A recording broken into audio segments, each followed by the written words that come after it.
Oh, it's somebody because it talking. wasn't my space. It was something that caused it. Oh yeah, yeah, yeah. Point. Welcome. Here we Howdy, come on go. in. Archie Comics.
All right.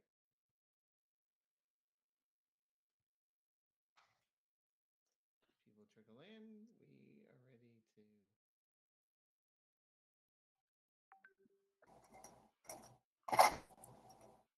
Ryan says he can't unmute. Where is he?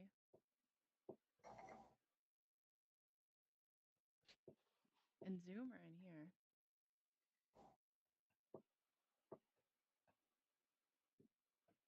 No, in Zoom. Zoom. Too much. You're out of control right now. Wildlight.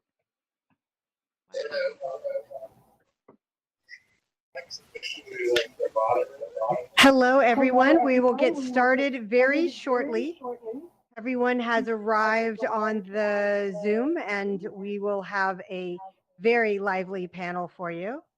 And then the next two panels after that will all be in VR.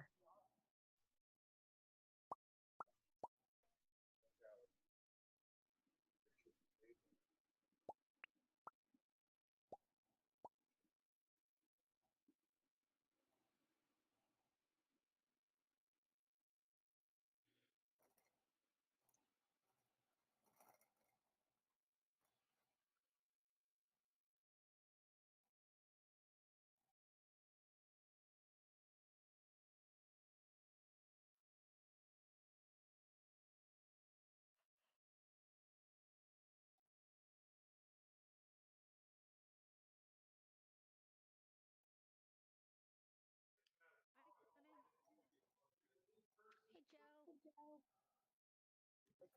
Lindsay. You having fun all so far? Um, yeah, straight. Hey, so you probably know Hi. this, I'm but busy. I'm busy. I know. Taking a lot of screens, You're taking a lot of I screenshots haven't and stuff. turned it on yet. Oh, very cool. Very cool. Yeah, but yeah, it's, Yeah. yeah, the event's good. I haven't engaged it yet. I he was hasn't turned thinking it that, on yet. when They're people still are on taking Zoom discussing and figuring out everything. Hey, Athena, can you move the Archie down a little bit, maybe? and say, hey, upload your, show us your selfie from the con or something. I don't know. I don't No, know. no, no, no, no, no. Straight I'm ahead. going. I'm so tired at this point. I'm like, Fine. whoa. But it's gone good.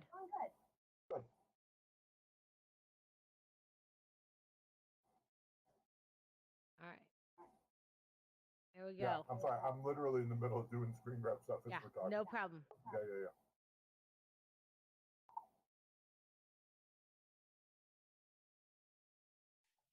All right, welcome back to the next exciting panel at FanConXR. I'm going to introduce these nice folks here. We have the publisher of Archie Comics. No, no, No, no. I am you're the just a crony over there. You just get I the am mail. I am in charge of security and floor washing and dishwashing. That is it. But I have a cool business card that says editor in chief and president. The big Oh. boss. The big boss is the Wow, we're CEO, talking to the publisher. guy. Now the big boss is John Goldwater. He's the publisher and CEO, and he is the reason why you've seen Archie kick so much butt over the last dozen or so years, and I've been along for that ride. You're only the editor-in-chief and president. Yes, that's it. Oh, I thought we were talking to somebody important. Sorry about that. And then we have Dan Parent, who's one of, I would consider like the flagship, Yes. artists for, I don't know, let's say 15, 20 years at least, right, Dan? I lose track at this point. I just have been there I'm an artist at Archie for X amount of years, 36 almost. They basically keep throwing you curveballs of like, who else could Archie meet? Predator, Kiss. Who else could we make Dan draw? Oh, there's lots of others. And Jamie, you're an editor over there. It's my first time meeting you. I'm the senior director of editorial, so I handle all the modern and horror comics.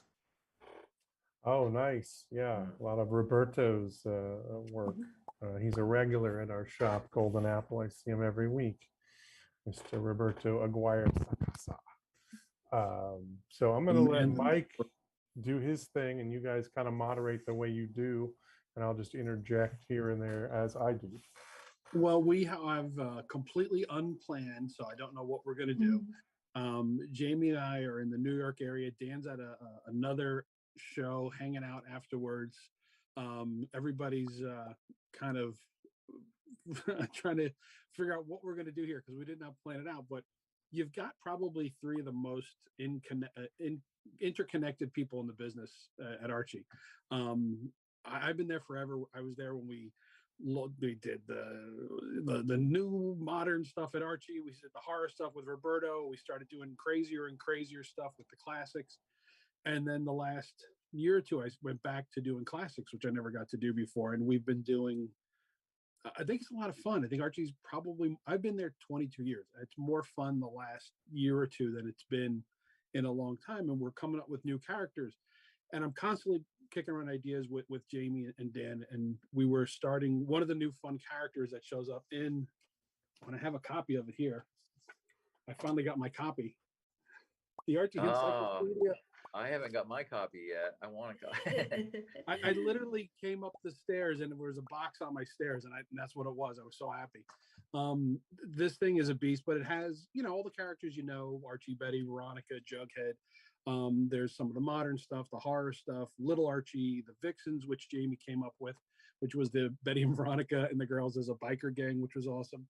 And new characters that we've come up with, like Kevin Keller from Dan, and then our new villain, which kind of exploded, Amber Nightstone, who's Sabrina's new nemesis.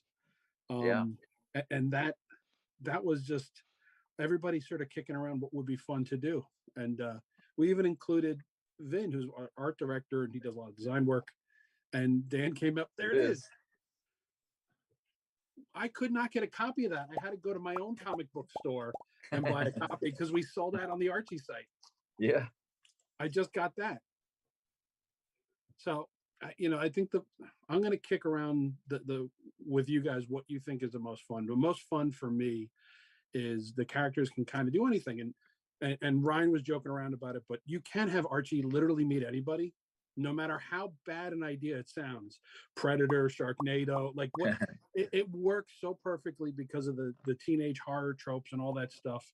But coming up with new characters and finding new ways for them to interact with whatever the new fad is, the new thing, the new whatever that's going on, we have a character that brings that into the group. And all of a sudden they not only have access to a whole new sort of toolkit of funny stuff, but they meet these really new characters. To me, that's sort of what the most interesting part of Archie's been lately. I don't know, maybe I'll go to Dan first. Well, I'll speak to that for a minute. All right. It's like, yeah, you can meet anybody. You met my father in the Archie verse. You met myself and my mother. We were drawn into it and written in by George Glader, Glatter. Like, he's just the best.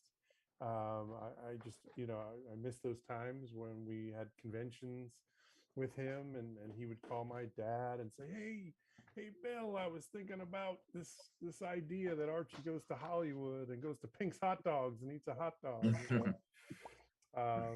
Stuff like that. So yeah, I mean, we've had signings with Dan in store, with Gene Simmons With and Kiss, Paul yeah. Stanley, Yeah. with Kiss. You've met Predator, you've met Harley and Ivy, you've met a lot of amazing crossovers, and like you said, I think it's infinite, and I think we should really touch on that book. You guys are downplaying that book. Obviously, Mike's not going to downplay it at all. It's like his life's work. Tell everybody about that book, Mike. The encyclopedia. Oh, that I don't know. So I've been at Archie for a long time, and I get to do almost everything I ever wanted to do. It's a very cool place. The company's very cool. Guys like George, when I first started, treated me like I was a vet, like brand new. I didn't even know how to work the copier, and George was like a sweetheart. I loved him. And I don't think I was a huge Archie fan when I came to Archie. I read it. I think everybody does. It's like part of the tradition of growing up. But as I worked there, I started really getting into it. And like, there are thousands of characters. And why don't we use Jinx Malloy? This guy is like bad luck. This is awesome. Or what happened to Ginger? And for, I don't know, about a decade or so, we kept pushing on trying to do this encyclopedia. And Marvel does the who's who, and DC's done who's who kind of stuff. And as a comic book fanatic, it's awesome.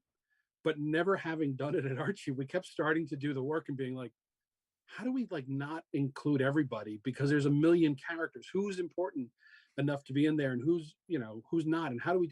It really became a beast. And we had stopped and started it about 3 or 4 times. And I don't know what happened, but the right magic was at Archie this year. I really pushed as hard as I could. And then, getting the yes is one thing, but getting it to work is another. And then Jamie shows up and she's like, don't worry, I've got it all figured out, as she always does. And she's like, here's like my plans. You ever see those, like, the people who did, how do we get us NASA gets to space, and they didn't have computers, and there's someone standing on a pile of papers?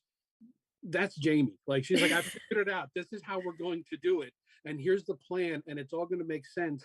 And I think we're going to get as close to everybody as possible.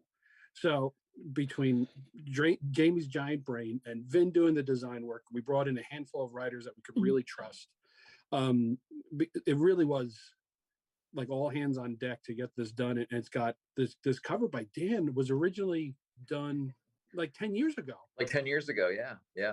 And Dan, did you have to redraw like those classic kind of who's who, profile pictures of every single character? Who handled all that?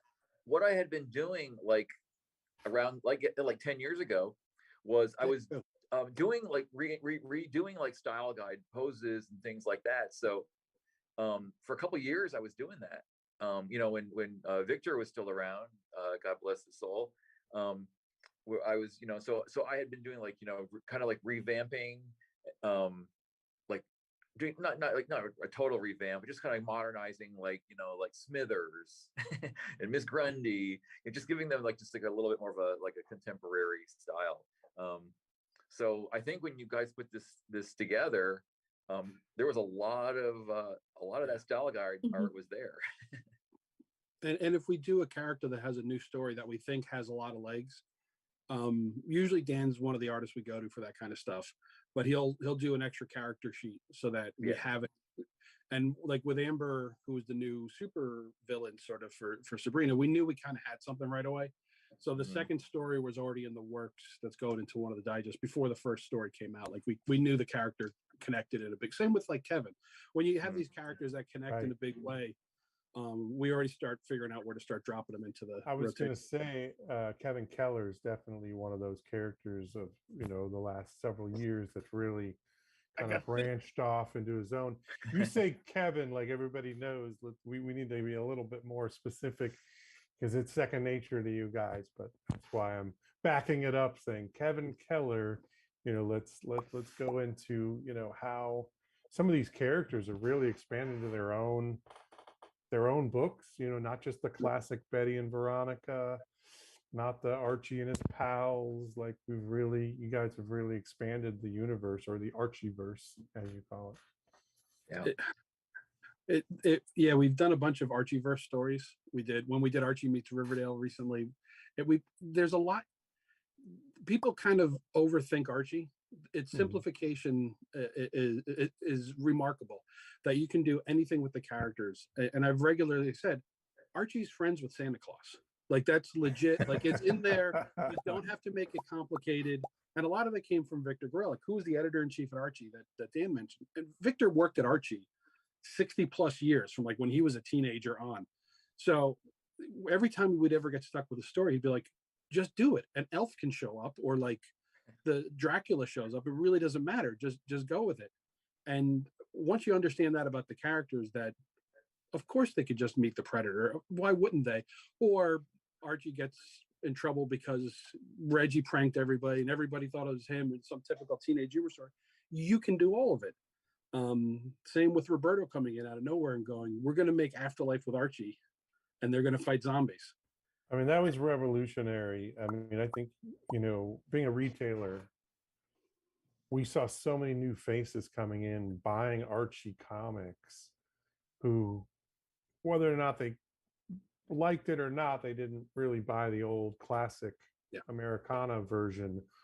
But man, did that explode. I mean, Afterlife with Archie, Chilling Adventures of Sabrina, that whole horror line that Roberto spearheaded just took off. I mean, you guys, and then spawned into TV shows. So I mean, what an explosion in the last like 10 years. The amazing thing about the Archie characters in general is they're very part of your traditions in life.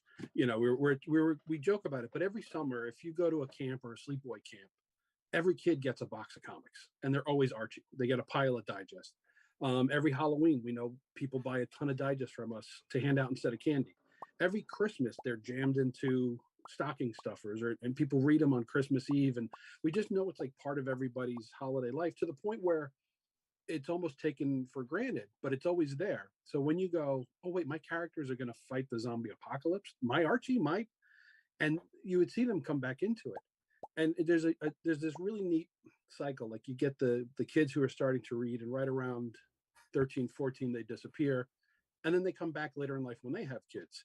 But with the horror stuff, when we rebooted with Wade and Fiona and Adam and Chip and Erica, now these kids that were hitting the age where Archie was a little bit too young for them, they had reasons to come back in. And Jamie's been picking up on that in her modern stuff with, what do we have? Weirder Mysteries came out last week, and it's like, it's just this past week. It's like the Twilight Zone with Archie. It's brilliant. Yeah. That did just come out.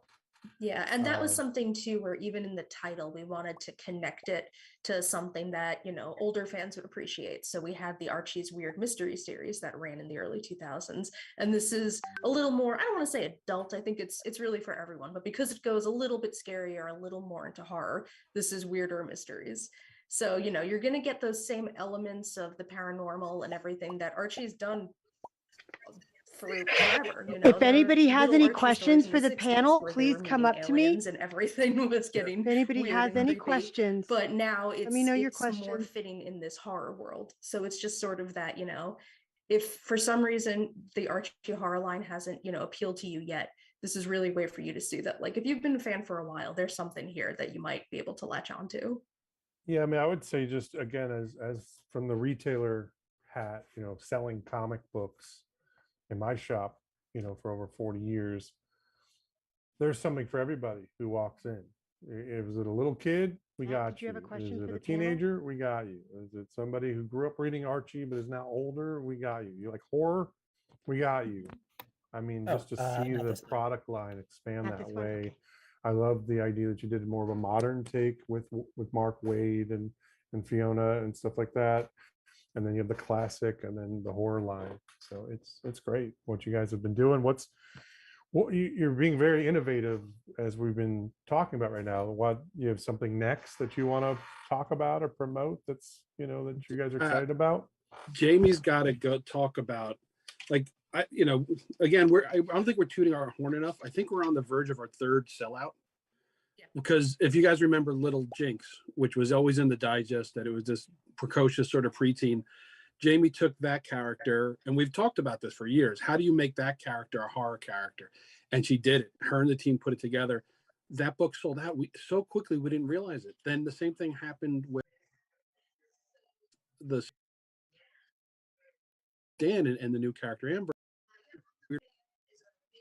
Weirder Mysteries book looked like it was pretty close too, but she's got this month of mayhem. Mayhem. Yeah, A that's month what's of next. mayhem. Let's hear all about the month of mayhem. And then I have a question from the metaverse. Great. Month of Mayhem is our big month-long Halloween extravaganza. So we're coming out with 3 all-new titles. 2 of them are they're all Archie horror, but 2 are a little more, adult horror, and then 1 that's kind of a middle grade horror. So first up, on sale October 12th is The Chilling Adventures of Salem. Right, So that's, I love that. yep, that's we ordered a one-shot. bunch of that. Thank you. I'm very happy to hear that. We think it's gonna really be great. Yeah. Early interest seems pretty great so far. It's Salem. I mean, who doesn't want a Salem comic? It's amazing. It's not quite in the world of Chilling Adventures of Sabrina, because this really branches out into just something totally on his own. And it's really it's a beautiful book. It's an amazing story. I'm so excited for it. And then everybody loves cats. Everybody. Especially talking cats, right? That's, Yeah.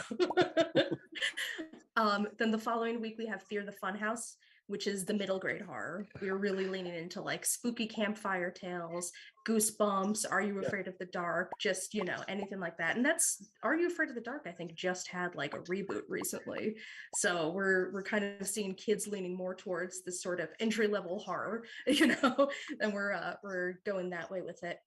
And then the following is Return, the first horror one-shot we did last year, and we're going back to that world. That's Madam Satan, who's appeared in the Chilling Adventures of Sabrina comic and the TV series. It's sort of her as like a horror host, but it's her journey through and out of hell and all of the different people she meets along the way, which are different Archie characters. And that sort of setup really allows us to keep returning to it and having her just sort of set up all these different horror stories within the universe. And that's the month of Mayhem. And that's not all the Halloween stuff too. Mike's got a Halloween spectacular coming out as well. So we're all in on Halloween. Well, it's going to be a great October month. is your month. You guys. It is. Yep. Besides John Carpenter, who we do a lot of work with, you guys own. That's October. Perfect. All right, I got a fun one.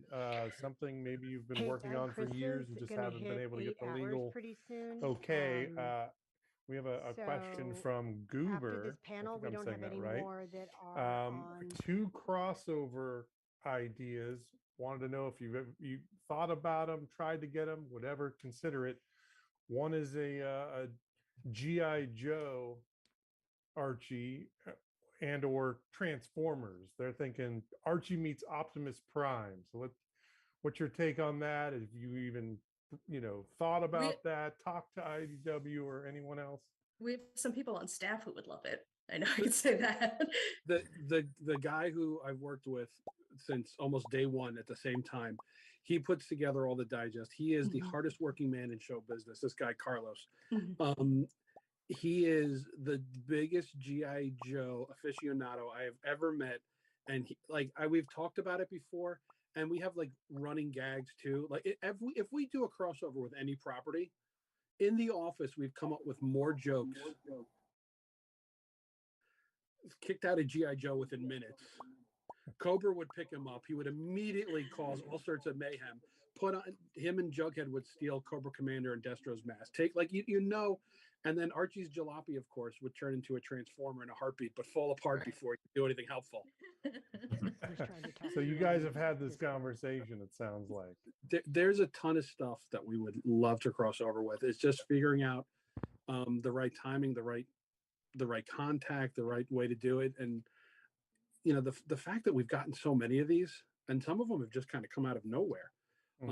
It's just like good vibes in the universe. So if someone from Hasbro thinks this is fun and cool, have you done Marvel yet? You did a DC property. Have you done a Marvel? The craziest crossover ever was that Archie meets Punisher. Oh yeah, of course. Who could forget?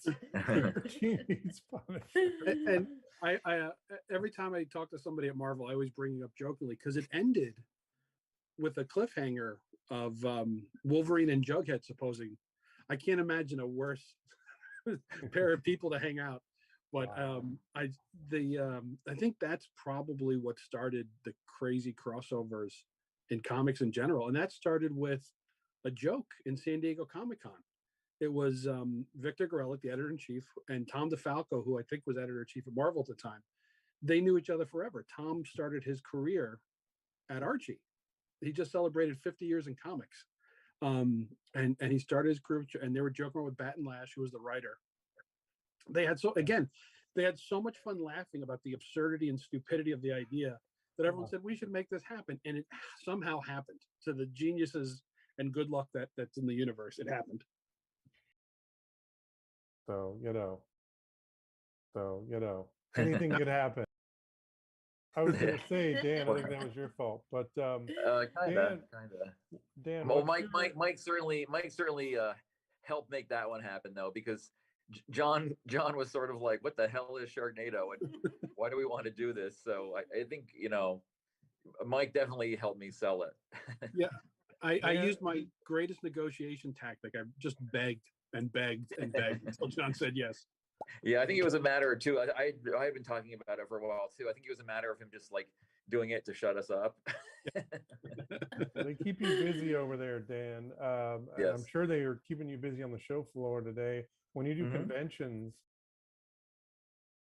commissions, or you know, any crazy stuff, but let's talk about some crazy commissions you have done. What enlighten us with some fun con experiences with fans. I mean, I got such crazy commissions.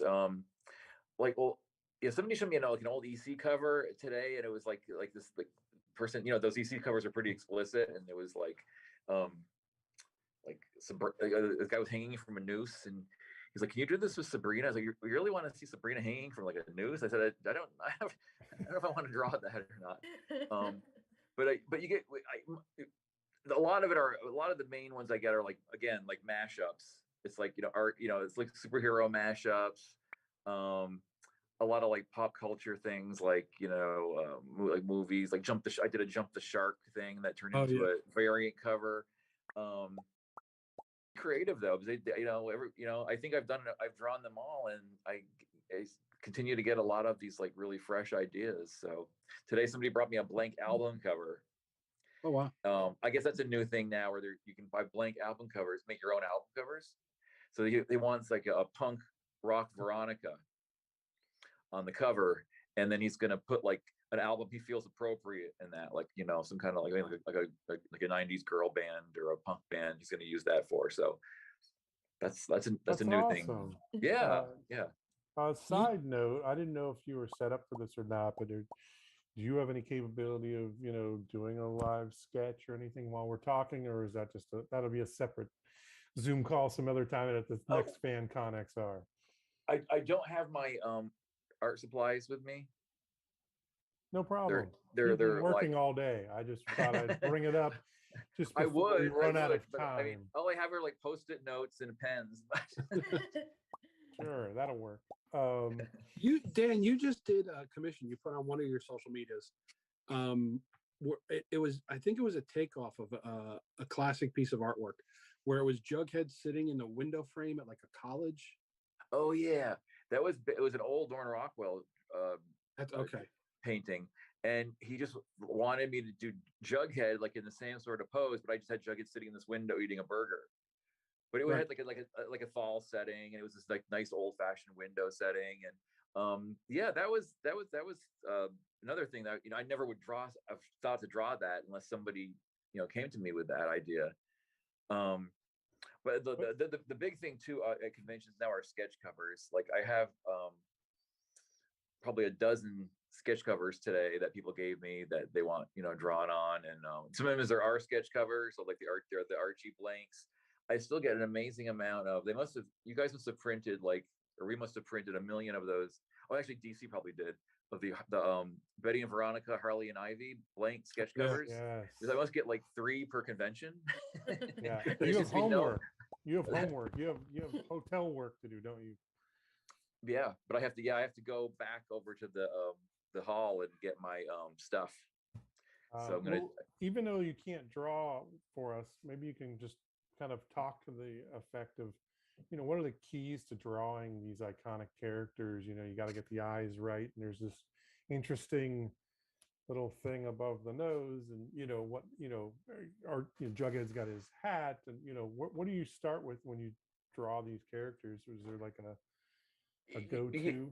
You always start with the face. You always start with the oval shape for the head, and then as far as like the characters go, Betty and Veronica's faces have to be pretty much perfect. Just because if you draw them with an extra line or you draw their chin too big, they just look off. The guy characters, there's a little more leeway with them. They can get away with a little more, but the girls have to be pretty much perfect. I think that was what Dan DiCarlo always used to tell me. The guys you can goof up a little bit, but the girls have got to be just right. So is that who got you into the Archie universe? Dan DiCarlo, like one of the greats. Pretty much because as a young kid, I started reading comics when I was like 5 years old, and it was Archie comics and Harvey comics where I started. And with the Archie comics, back then they didn't give Dan DiCarlo credit at that point. They didn't give any of the humor artists credits at that point. But I always knew his art just from the quality of the art. And so when I was 6, 7, 8 years old, I would just see, oh, that's that Betty and Veronica artist that does all those covers for Archie too, and he's so good. And so I think I used to call him like the excellent Archie artist. That was like the code name. And then when I was like going older and going to art school back in the 80s, well, that sounds really like ancient when I say that. God. Wow, back in the 80s. That was when they started giving credits, like back in 1982, 83, they started giving, and then so you started to be more familiar with the names.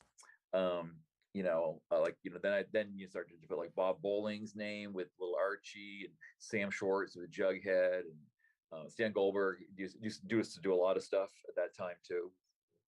So one more question about your art here. They're asking, are you more of traditional pen and paper, or do you ever dabble in the iPad kind of digital art?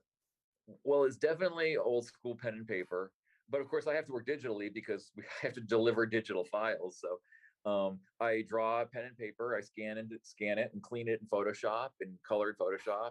So I have a digital file and a physical file, which for all the conventions I do, I sell a lot of artwork. So it's good for me to maintain that piece of physical art, because it's that's a lot of the money that I make at conventions is from that physical piece. And I've done a few things. I've done a few covers completely digitally for Archie. They take me about twice as long, just because I'm just so used to sitting there with a pencil and drawing that. It's the other way around. But I know for people that work digitally all the time, it's the opposite for them. It takes them a lot longer to do it with a pencil. It's just what you're used to. So and then just while we're speaking of digital art, I have someone named Emmy who was kind of curious if you guys ever are going to get into like NFTs or anything like that in the kind of metaverse space here. If there's a way to, Archie's been really surprisingly good at hopping on new technology in a way that works.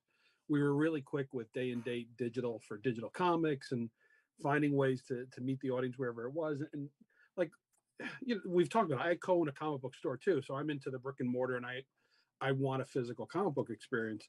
some people aren't near a comic book store or a bookstore or whatever. So if there's a way we could figure out that's really good for Archie to meet the fan, the consumer, wherever they're really at, I think we would look at it. I mean, we've done stuff too recently. Not that it's the same thing, but we partnered with Webtoons, and Jamie's been spearheading that. But that book, I think it went to print. I don't know if it went on sale yet. This is all my box of Archie stuff I got today.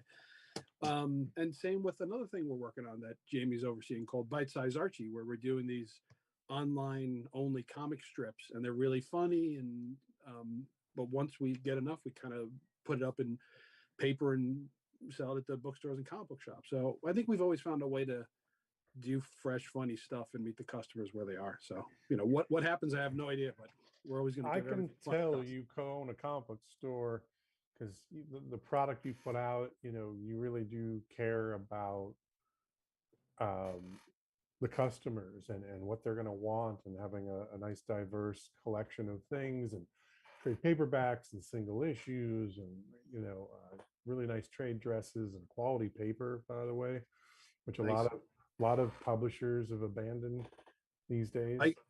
I always joke around with everybody, but I talk so much trash behind everybody's back at Archie, but talk trash and how good they are. Like Jamie, the people in the office, Dan, like everybody kicks so much butt. Even the guy Jay who does our distribution, when especially this past year with all the bottlenecks and different things, we always made sure our stuff was on time. We always had paper. And I think we had one or two really difficult things, and we still wound up turning out a product much faster and better than the worst case scenarios we're saying. So it's really like the team at Archie is top notch. Everybody in the building is really great, from the people who get the books out to the people who make the books to the people who are writing and drawing them. Like we're really lucky. We've got a great team. And it shows in the work and in the books, and you guys are really working hard. You could just rest on your laurels and just reprint all the old stuff, but you find a balance to do as much new stuff as you can while servicing the old classics. I've seen a lot of the classic Sabrina finally back in print. Some sort of special just came out, I think last week. We have a bunch. Like I don't know where the Sabrina, but we had Sabrina. People ask all the time for classic Sabrina, not just the Chilling Adventures, dark stuff, but we want the classics, and you guys listen, because you have a comic book store called Oh Yeah, right? Isn't that your in Harrison? And like we started. Well, I work with. I'm really lucky in life. I'm around a lot of great people. I just cannot tell you how grateful I am. But Mark Hammond co-owns and runs the store with us. The guy is he's so upbeat and positive. He's annoyingly positive. He's just that wonderful. Like if I have a bad day, I call him. But he's also great because he's got a finger on the pulse of the audience. What's going on? A couple of fans are really into this book.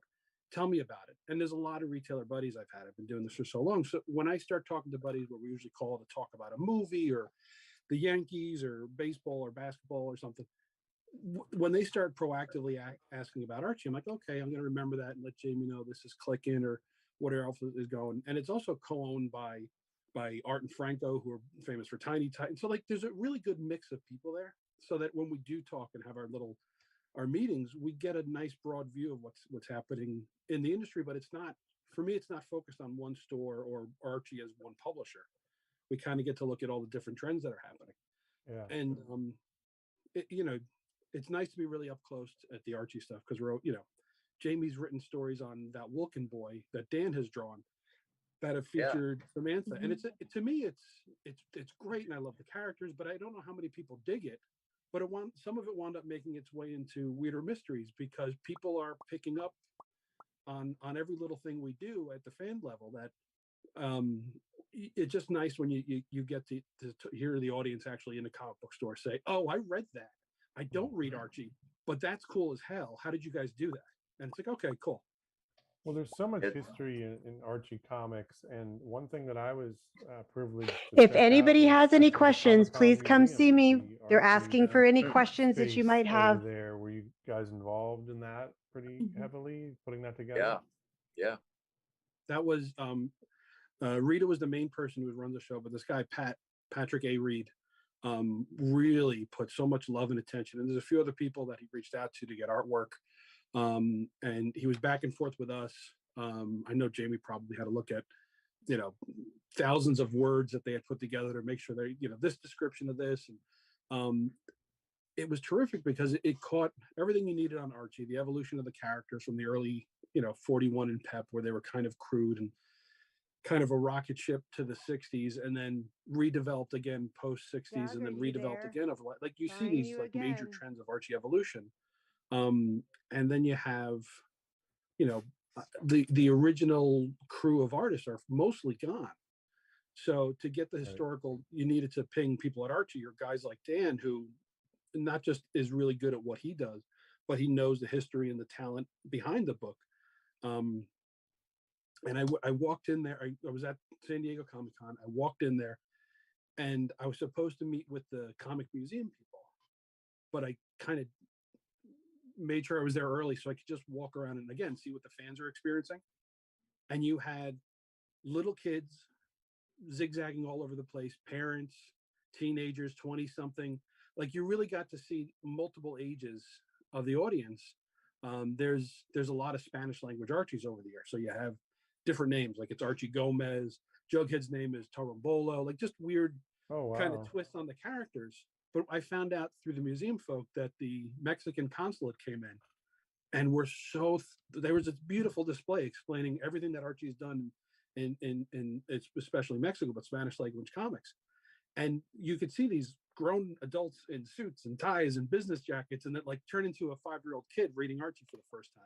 That's and so it's great. It's just that neat, it's Archie is forever. You might put it down at some point, but it's always part of your heart and soul, and it stays with you for the holidays and different things. It's always there, which is nice. Are you in like almost every kind of international market? Have different languages, almost every language at this point? Video games. Archie's everywhere, but I met with some of our people. The interesting fact is, the stuff Jamie's working on, which is the more modern horror stuff, has been getting more translations over the last dozen years or so than the classic Archie style, because so many people have embraced the classic Archie style as a way not just to read comics, but to learn English. Mm-hmm. So Archie has this tremendous readership throughout the world, United Arab Emirates, all these different places where you wouldn't expect Archie to be a big hit, like India. Like we're Archie, which I don't know if you heard this still blows me away.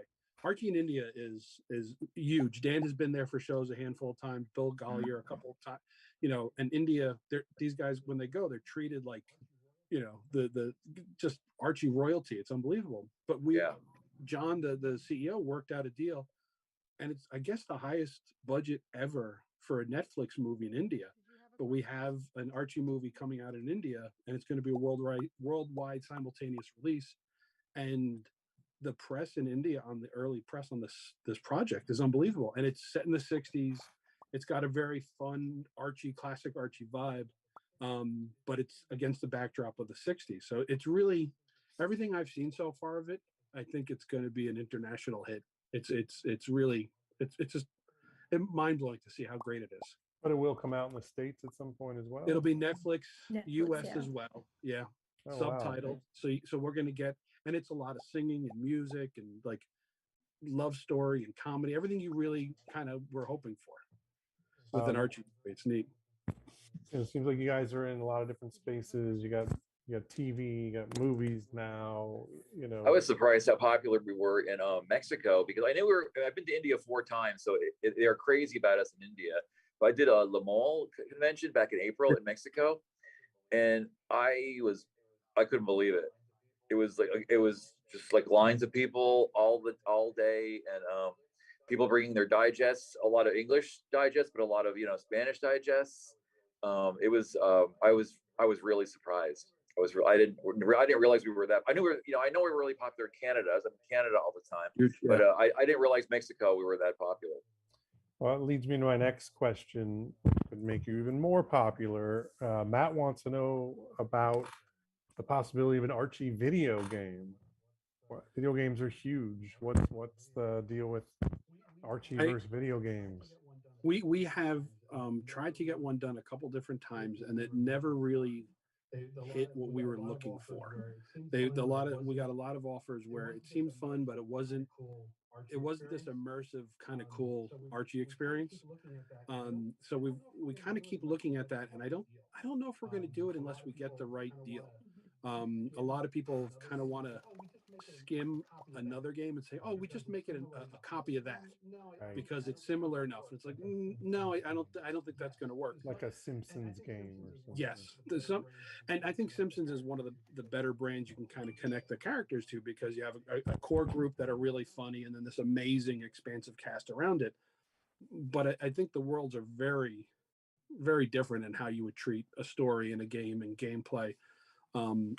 And you also have the sort of fantasy element of Archie where anything can happen. So we want to keep a lot of that insane fun and whimsy. And now with the modern stuff, you could really do any kind of action adventure game possible. So we've been approached by a few people. We've talked to a few people. There's one going to happen. It just, it's got to be really good. And then Net Guy 503 just wants to know about, more TV show stuff coming. Is it staying on the CW? Are we getting more Riverdale stuff? What's the 411 on Riverdale season 7? When does it start, Jamie? Do you remember? I believe in January. Yeah. So and that's the season. That's the final season. This is it. And there's also another one which we announced called Jake Chang, which is one of the older characters. We found a way to sort of retool it and come up with a new spin, and it's think Nancy Drew, Hardy Boys kind of mystery with teenage, good-looking, adventurous sort of leads, and that was characters about. We have Josie, we have Sabrina, we did a Katie Keene show. Like, we did all these different brands that people know. But now that we're starting to touch Jake Chang, it's like, okay, this is a really big library. People are having fun. DC Riverdale. Is there did Kevin Keller? I watched it a little bit. He was in one of the shows, right? But he did. He's a regular. He's regular. Right, he's a regular on Riverdale. Right. Is there any spin-off from Riverdale? Is either him or any of the other characters? They're talking about a lot of different things. So I know. Me too. I would think I would be killed if I told you. I think I've seen the first 2 seasons. I'll just ask Roberto when he's in next week. Yeah. He'll tell me anything. Give him a high five. Just kidding. No, he's amazing. Always wears an Archie hat. Always has Riverdale. Always. And he's always or the jacket. Yeah, he's got it all. He's through and through, that guy. He just so you know, like, before he even started this stuff, he's just been coming in for years to Golden Apple, buying every Archie comic I ever get. When I get a collection in, we get like an old pile of old Archies. He'll buy the whole pile. Like, he must have an insane collection of Archie comics.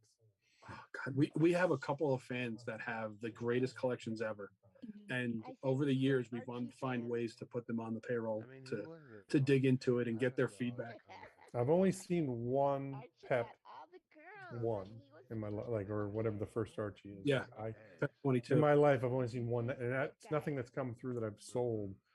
I went to a collector's house and he showed it to me, and I was in awe. I mean, there can't be a lot of copies of that in the world. I was talking. There's a collector that I'm good friends with, and his estimate is it's definitely under 100 copies. It could maybe be 30 copies. And I went to one guy's house, and he's got a tremendous collection, and the robot. It was like, do you want to? Here it is. Here it is. You want to see a worse copy of Pep 22? Sure. Here's another one. Do you want to see the first appearance of Veronica? And then the first Reggie was in Jackpot, and literally, like, you're holding these slabbed comics of history. It's unbelievable. Yeah, he had 2 Pep 22s, and he says, like, that should be up there with the first Superman, the first Batman. Like, how is that not worth millions of dollars? It's worth a lot, but it's not worth millions. I don't think. I buy a lot of Archie stuff over the years. I usually, like, if I'm at a show, I'll hide my badge so they don't know I'm with Archie. And years ago, you could buy like a Dan DiCarlo or Harry Lucy, or one of the classic Archie guys stories for pretty affordable. I remember buying a Lucy story that had 5 of the 6 pages and getting it for under $100. And now they're and talk about 15 years later. And I just bought it because I like the artwork. Sure.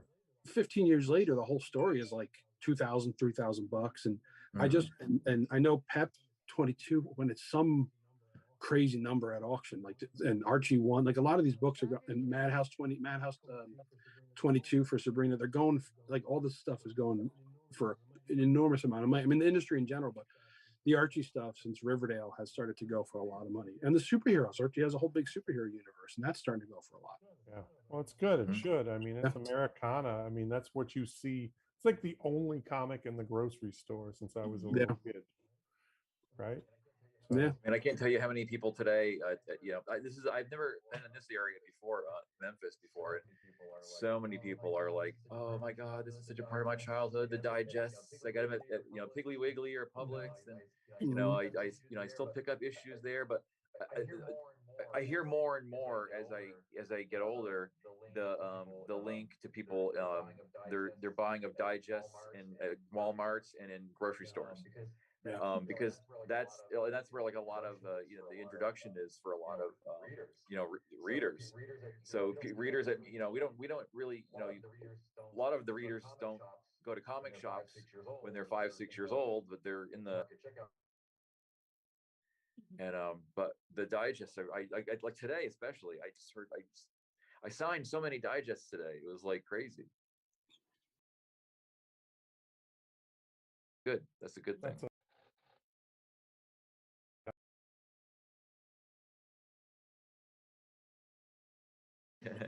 people love them. I mean, we've been carrying them forever. Every time we look at the shelf, we go, "Oh man, I have too many of them," and then a month later, we have none left. People like to show me their digest, their collections to how they store them. They'll show me like their bookcases, their IKEA bookcases that fit digests just right, or their bookcase that their dad made for them. We probably should. I should probably start to collect pictures of people's collections because people are really creative in how they store them. Mhm. Crazy. Well, we're just about out of time. Not completely, but is there anything else you guys want to cover or talk about? I will say before I go any farther, if you go to archiecomics.com and you put in FanConXR promo code, you get a discount. It's our virtual booth at this show. This isn't one of those shows you can just walk around and shop and buy pop toys and whatnot. That's so we wanted to make sure that when people are done in VR on Zoom or YouTube, go to archiecomics.com, check out what they got there, maybe do a pre-order for that encyclopedia or anything else they got. Okay, I'm gonna call you. But is there anything else you guys want to talk about with our remaining couple minutes here? I don't know, man. I could talk about Archie all night long. So I think I hit everything we possibly can go over. What do we got next week, Jamie? We've got the encyclopedia coming out in comic book shops everywhere. The next big book right after that is the Salem horror book, which is pretty amazing. It's just, I don't know. Like you said, there's a summer, Halloween, and Christmas. Archie seems to be the official comic of all those times a year, and I just love we get to play in that sandbox. That's great. Thank you guys for joining us. Dan, you were at a con all day and still managed to I can't get muster enough. up 45 minutes of talking about Archie. Oh, my pleasure. My Well, pleasure. go do as your always. commissions, have some dinner, maybe a drink, and enjoy yourself. And Jamie, thanks for joining us as well. Yeah, thank you for having me. Keep up the great job. Sounds like you guys are doing so much work. You have movies, TV, comic books, and even have time to join a VR conference. So thanks so much. And coming up next, what do we got next here? I think we got a really cool one. We have creator-owned comics coming up. Should be pretty fun, about people who kind of do their own thing and they self-publish and they self-distribute and they kickstart books and things like that. So Awesome. we're going to go talk to them. So thanks again to Mike, Dan, and Jamie, and everybody go to your local comic shop and support Archie Comics, or go to archiecomics.com to find all the goodness there. Thanks, All Ryan. right. You're awesome. Thanks for having us. Thank you so much. All right, guys, have a great day. Take care now.